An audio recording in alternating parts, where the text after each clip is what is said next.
Ayan guys, ang aking sigarilyas. Yun, may bulaklak na. Oh. Nakakatuwa. Ayan, may bulaklak na. Hanggang doon sa taas. Hindi lang masyadong makita. Tapos ito, nagbubulaklak na rin. Itong aking Chinese cabbage. Yan. Yan. Itong mga nakalagay na maliliit dyan. Ano to? Bok choy. Natuwa ako sa sigarilyas ko. Oh. Ayan o. May bulaklak ng aking sigarilyas. Doon din sa taas o. Nagbubulaklak na. Yung aking ano to? Bagyo beans. Wala pa akong nakikita. Ayun. Yung aking bok choy at saka yung aking sayote. Ayan. Natuwa ako sa sigarilyas. May bulaklak na. Ayan lang guys. Tapos yun, tubo na yung bell pepper. Ito bok choy. Ito. Ayan.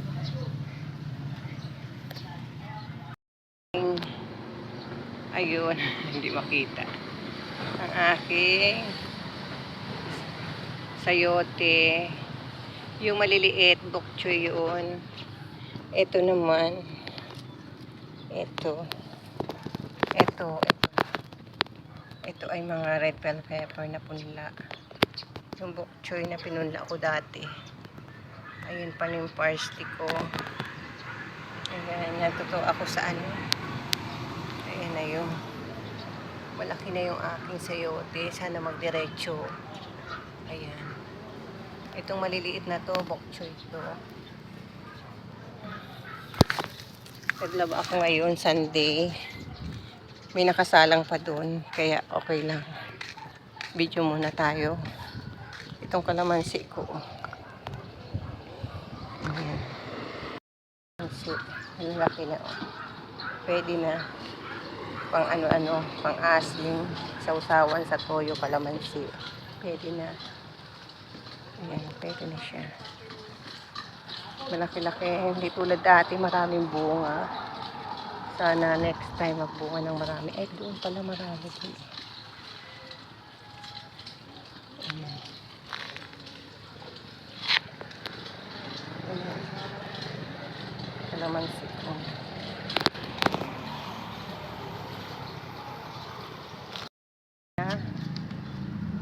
Ano naman to eh. Ito yung ligaw na ampalaya lang. Hindi ito tanim. Ayan. Yung mga bulaklak ko sa rooftop. Ayan. Ayan lang po update sa aking rooftop. Bumili akong ampalaya kasi magugulay ako. Yung buto itatanim natin. Hopefully tumubo. Ito.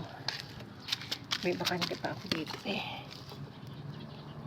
Hopefully tumubo siya. Ganyan. Kasi yung nasa baba kong anong ampalaya, hindi naman tumubo.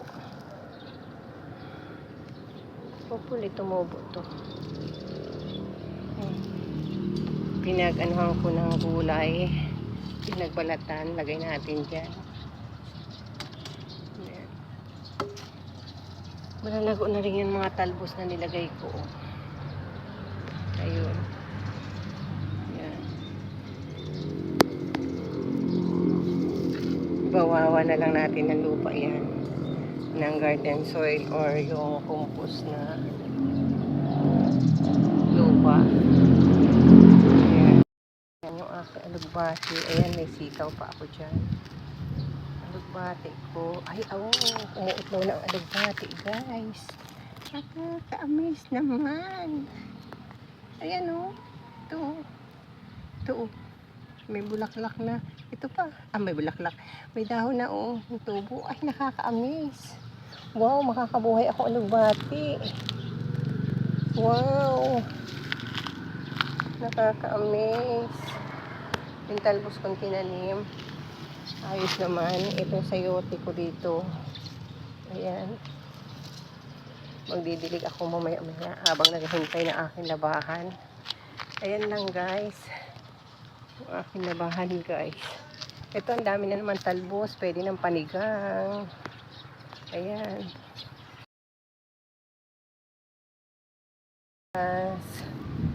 Kuha tayong lemongrass. Magnanaga kasi ako ng sambong. Ayan. Saka daw ng bayabas. Kasi masakit ang aking with lemongrass. 3 days na ako umiinom nito na wala yung aking sakit ng tiyan sa ilalim ng may puso.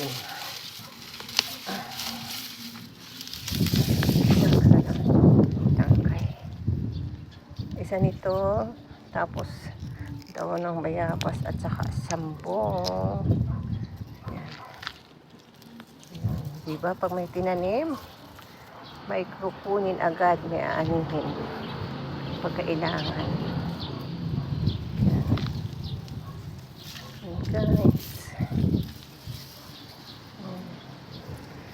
lemongrass. Nakakahangin. Dinadala ng hangin. Tapos na kamote.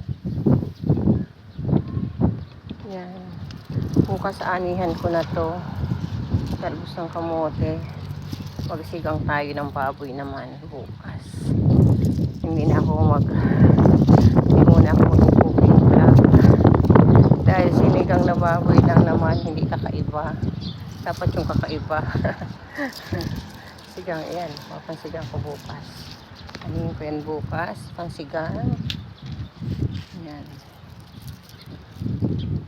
Yan ang aking nasa garden. Ayan guys. Yan. Happy ako sa aking alugbati. Dahil ayun, may mga bagong sipon na dahon na ayun. Ayun. Ay. Ayun. Ayun, may bagong sipon na dahon na.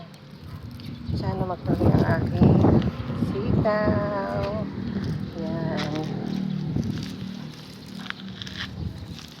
Yan ang aking update sa rooftop garden.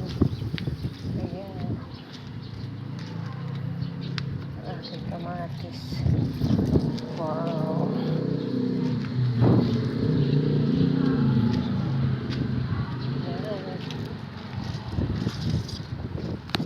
Yan lang.